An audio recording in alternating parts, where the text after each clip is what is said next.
You wake up in the morning to the sound of an alarm, a device designed to regulate your sleep cycle to fit a production schedule. You get into a vehicle powered by refined gasoline, driving on asphalt roads made from petroleum byproducts. You drop your children off at a school where they sit in rows, move at the sound of a bell, and memorize facts to pass standardized tests. If you feel sick, you visit a doctor who prescribes medication derived from petrochemicals. You pay for all of this using a currency whose value is determined by a central banking system. You assume this is just how the world works, that this is the natural order of modern civilization. You are wrong. This is not nature. This is architecture. This is a design system, and the blueprints trace back to one single man. His name was John D. Rockefeller. To understand the world you live in today, you must stop looking at Rockefeller merely as a historical figure, or the first billionaire in American history. You must view him as the architect of reality. The system you navigate every day, from the education that shaped your mind to the medicine that treats your body, was not an accident of evolution. It was a deliberate construction. We often hear about the American dream, about freedom and choice, but the harsh truth is that the parameters of those choices were set over a century ago. We are living in the Rockefeller ecosystem. It is a cage so large, so pervasive, and so integrated into our daily existence that we do not even see the bars anymore. Today, we are going to dismantle this invisible prison, brick by brick, to understand how it was built, why it was built, and how it continues to dictate the terms of your life. Let us begin with the foundation of his power, which was never just about money, but about absolute control.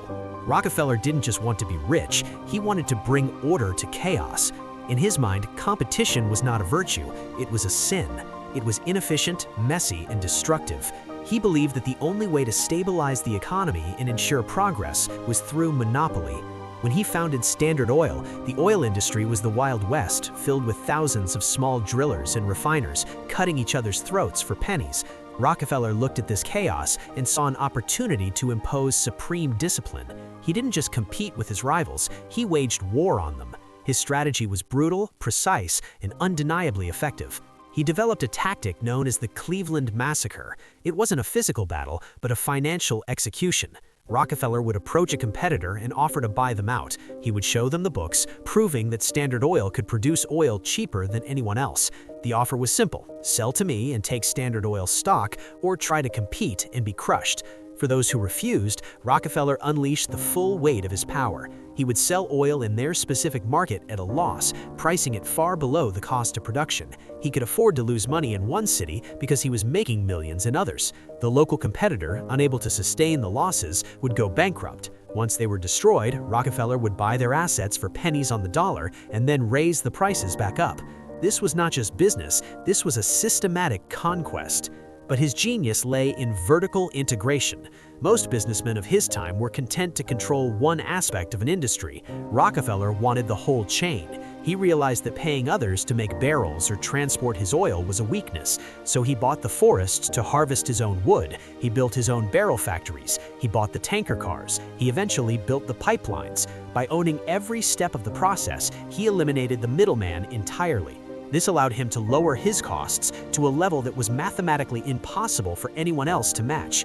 He turned the entire oil industry into a finely tuned machine where he controlled the switch. This is a critical lesson in power. True dominance comes not from being the best player in the game, but from owning the board the game is played on.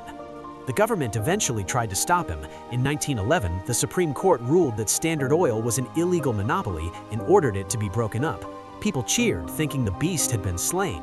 They were naive. Standard Oil was split into 34 smaller companies, entities that we now know as Exxon, Mobil, Chevron, and Amoco. Here lies the greatest irony of financial history. When the company was whole, Rockefeller owned a massive chunk of it. When it was split, he retained his ownership percentage in all 34 new companies. As these individual companies began to trade on the stock market, their combined value exploded. The breakup didn't destroy Rockefeller's wealth, it multiplied it. He became the richest man in modern history, precisely because the government tried to stop him. This teaches us a terrifying reality about the system. Once capital reaches a critical mass, it becomes immune to destruction. It merely changes form. With unlimited resources now at his disposal, Rockefeller shifted his focus from conquering the market to conquering society itself. He understood that to maintain this level of wealth and stability, he needed a predictable society. He needed a workforce that was competent enough to operate the machines, but not educated enough to question the owners of the machines. This brings us to the second pillar of the system: education. Before the early 20th century, education in America was a patchwork of private tutors, church schools, and homeschooling. It was independent, varied, and focused on creating self-reliant citizens. This was a problem for the new industrial age. Industrialists needed punctuality, obedience, and the ability to perform repetitive tasks without complaint. Rockefeller, along with other titans like Andrew Carnegie, invested heavily to completely restructure the American education system. They looked to the Kingdom of Prussia for a model.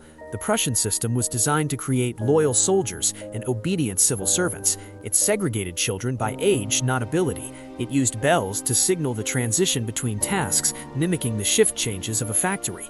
It prioritized rote memorization and standardized curriculum over critical thinking and individual creativity. Rockefeller founded the General Education Board in 1902 and poured hundreds of millions of dollars into it. The goal was explicitly stated by his advisor, Frederick T. Gates, who wrote that they did not want to make these children into philosophers or men of learning. They wanted to make them into perfect workmen. Think about your own time in school. You were told to sit still. You were told to be quiet. You were told to repeat back exactly what the teacher said. If you memorized the facts well, you were rewarded. If you questioned the curriculum or tried to do things differently, you were disciplined. This is not an environment designed to foster innovation. It is an environment designed to foster compliance. The system rewards those who follow instructions and punishes those who challenge authority. This mechanism ensures a steady supply of employees for the corporate machine, people smart enough to run the software and file the paperwork, but not bold enough to build their own systems to compete with the established order. We are still running this 19th century software on 21st century children, and we wonder why there is a crisis of engagement in our schools. The influence did not stop at the mind, it extended to the body. The transformation of modern medicine is perhaps the most controversial and impactful chapter of the Rockefeller saga. In the late 19th century, medicine was eclectic. There were herbalists, homeopaths, naturopaths, and osteopaths practicing alongside what we now call allopathic, or Western doctors.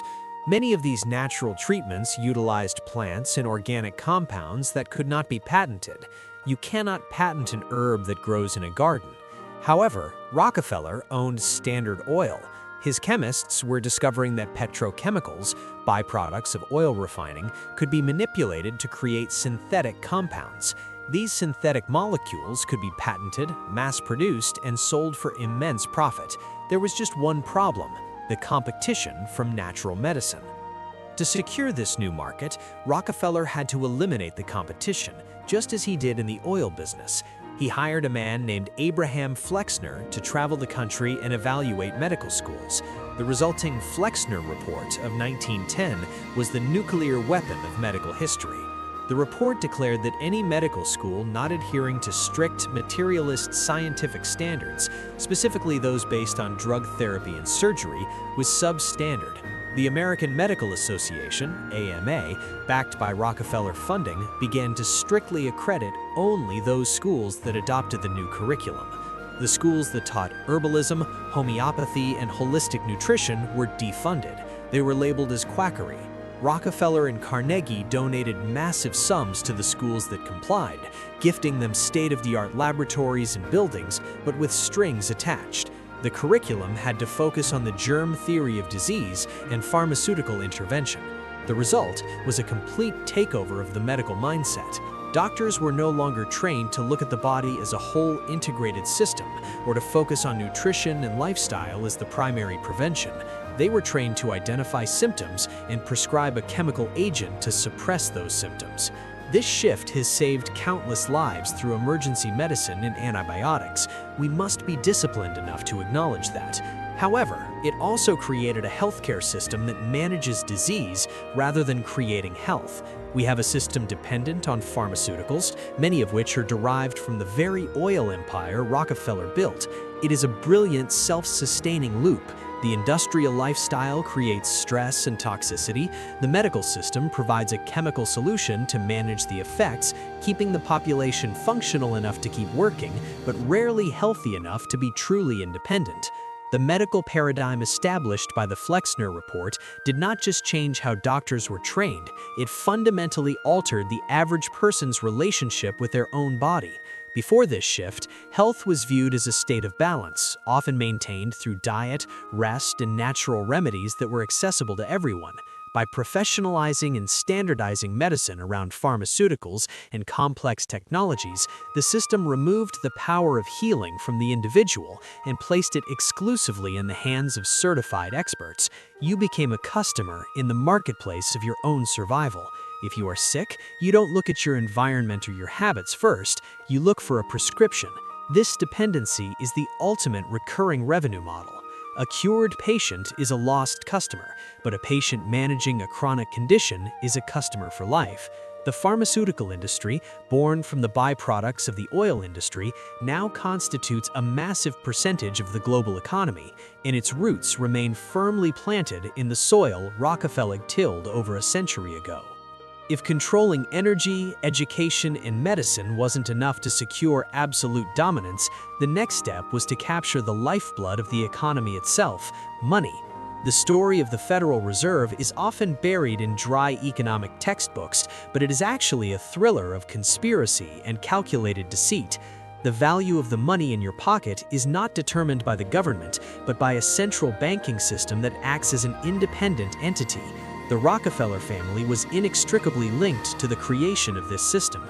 The mastermind behind the political maneuvering was Senator Nelson Aldrich, a powerful figure in Washington, and crucially, the father-in-law of John D. Rockefeller Jr.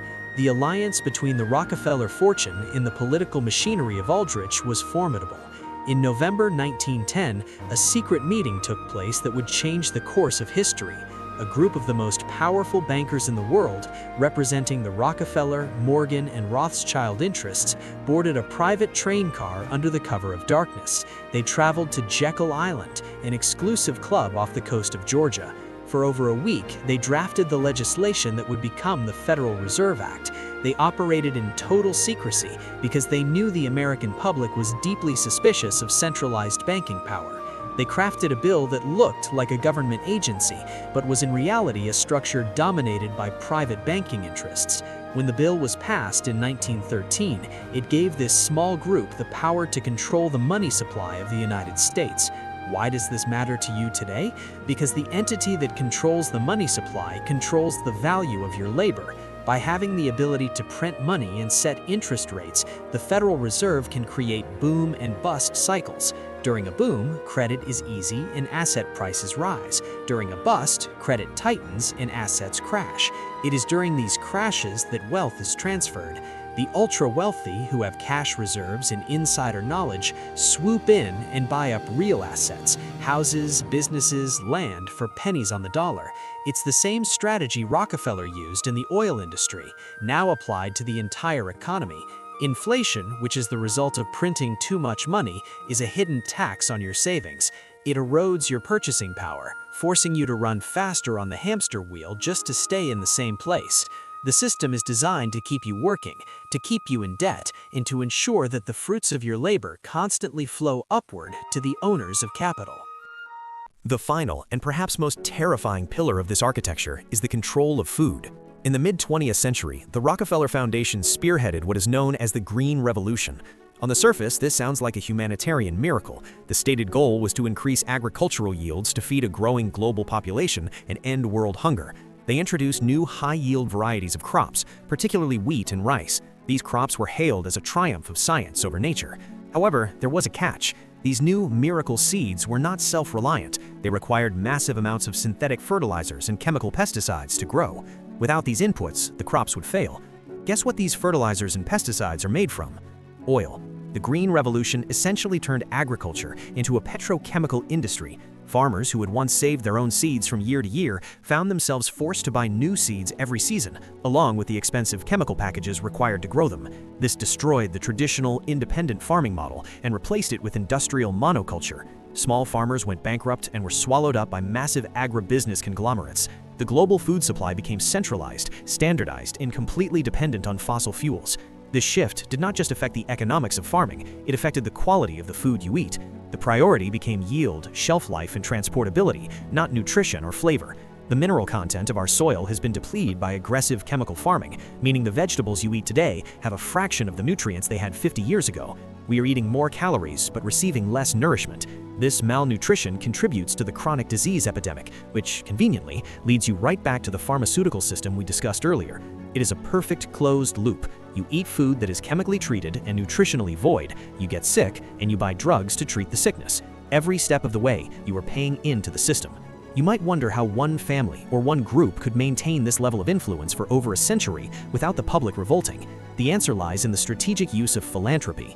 John Rockefeller was the father of modern philanthropy, but it was not merely charity, it was a tax avoidance strategy and a method of social engineering. By transferring his massive fortune into tax-exempt foundations, Rockefeller ensured that his wealth would never be diluted by inheritance taxes or income taxes. These foundations, the Rockefeller Foundation, the General Education Board, and others, became engines of influence that could operate indefinitely. Unlike a business, which has to make a profit, a foundation can spend its money on shaping policy, funding research, and influencing public opinion without any oversight. They fund the universities, deciding what gets researched and what gets ignored. They fund the think tanks, like the Council on Foreign Relations, CFR, which draft the foreign policy papers that politicians eventually adopt. They operate as a shadow government, unelected and unaccountable. They don't have to win your vote, they simply fund the environment in which your elected officials operate. This is why, regardless of which political party is in power, the core systems, banking, medicine, energy, foreign policy, rarely change. The faces change, but the agenda remains consistent because the funding sources remain the same. We must face the hard truth that the world we live in is not a playground of random chance. It is a structured environment designed to extract value from the many for the benefit of the few. The system is not a conspiracy theory, it is a business model. It is the logical conclusion of unbridled capitalism, seeking total efficiency and total control. You were born into a hospital system they shaped, educated in schools they designed, work in an economy they manage, drive on fuel they processed, eat food they modified, and pay taxes to a government they influenced. To deny this is to deny the history of the 20th century. However, recognizing the cage is the first step toward opening the door. The genius of Rockefeller was his ability to see the big picture and act with unwavering discipline.